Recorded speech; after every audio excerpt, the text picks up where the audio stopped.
বলিউডের iron lady নামে পরিচিত অভিনেত্রী কঙ্গনা রানাউত মূলত মানসিক দৃঢ়তা ও অন্যায়ের প্রতিবাদ স্পষ্টবাদিতাই তাকে এই উপাধি এনে দিয়েছে। কঙ্গনা নারী শক্তির জয়গান করেছেন, তবে একটু ভিন্ন সুরে। ভারতীয় গণমাধ্যমের প্রতিবেদন অনুযায়ী কঙ্গনার মতে একজন নারীর প্রতিদ্বন্দ্বী অন্য পুরুষ বা নারী নন, তিনি নিজেই। ধুলো, ময়লা ও ক্ষতিকর ধূলিকণা থেকে নিমিষেই মুক্তি দেয় চৌধুরী এয়ার পিউরিফায়ার। এর শক্তিশালী সাকশন ঘরের কোনায় কোনায় লুকিয়ে থাকা সকল ধুলা টেনে ফিল্টার করে এবং বের করে আনে নির্মল ও স্বাস্থ্যকর হাওয়া।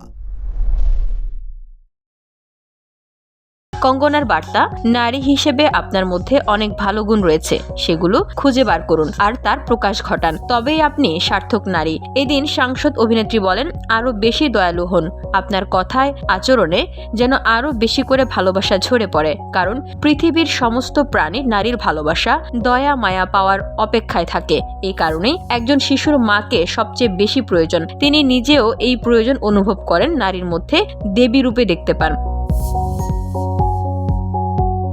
তার চোখে নারী শক্তি প্রকৃত দৈব শক্তি। তার যুক্তি, নিজেকে শক্তিশালী করে গড়ে তুলতে নারীর পুরুষালী হওয়ার দরকার নেই। প্রকৃতি নারীর মধ্যে নানা গুণ জন্ম থেকে সাজিয়ে দেয়। বয়স বাড়ার সঙ্গে সঙ্গে সেই সব গুণের যথাযথ প্রকাশ ঘটলেই নারী সম্পূর্ণা।